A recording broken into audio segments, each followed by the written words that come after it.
Assalamualaikum warahmatullahi wabarakatuh. Perkenalkan, nama saya Fadel Putra Sunandar dari kelas 24 2B. Baik, saya akan membawa materi etika bisnis dalam manajemen keuangan dan akuntansi.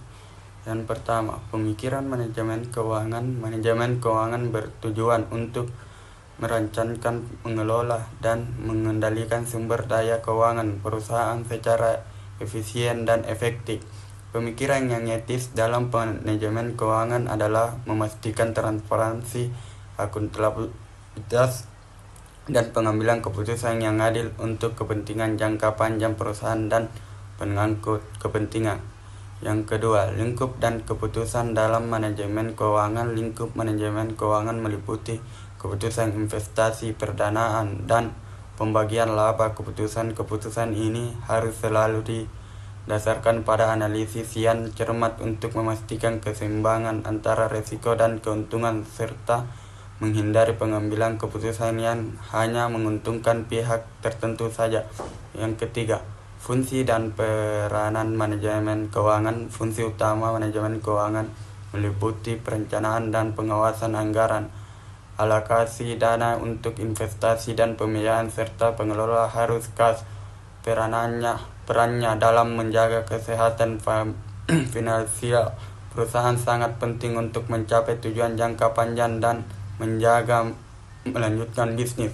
Yang keempat, tujuan ingin dicapai perusahaan. Tujuan utama manajemen keuangan adalah untuk memaksimalkan nilai pemegang saham serta memastikan keberlanjutan jangka panjang perusahaan. Ini dicapai dengan meningkatkan profitabilitas, efisiensi operasional, dan strategis pertumbuhan yang berkelanjutan. Yang kelima, metode pemberian jasa keuangan. Pemberian jasa keuangan mencakup berbagai metode seperti pinjaman, investasi, dan produk keuangan lainnya yang membantu memenuhi kebutuhan keuangan perusahaan atau individu.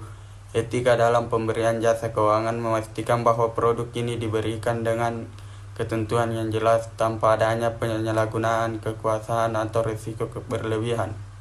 Yang keenam, akuntansi dan keputusan yang dihasilkan. Akuntansi menyediakan informasi keuangan yang menjadi dasar bagi manajemen dalam yang membuat keputusan seperti pengelolaan biaya, perencanaan anggaran, dan analisis probabilitas.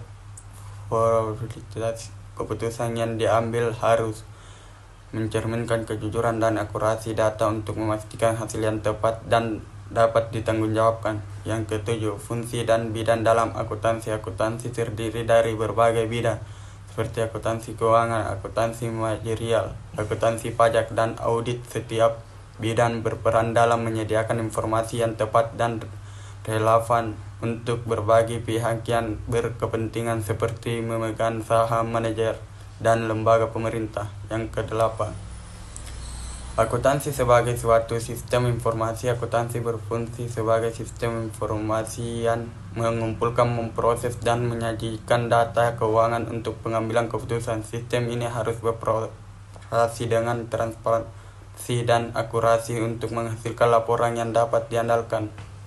Yang kesembilan, prinsip-prinsip akuntansi. Beberapa prinsip dasar dalam akuntansi mencakup kesetiaan pada fakta, konsistensi dalam menyajikan laporan. Yang ke-10, etika bisnis dalam akuntansi manajemen. Etika dalam akuntansi manajemen mengutamakan integritas dan transparansi dalam pengelola laporan keuangan internal.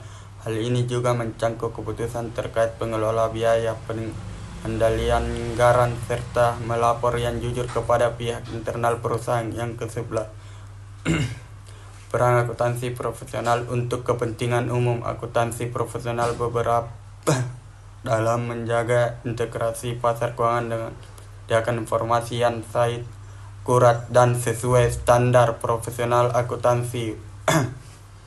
Baik, itu.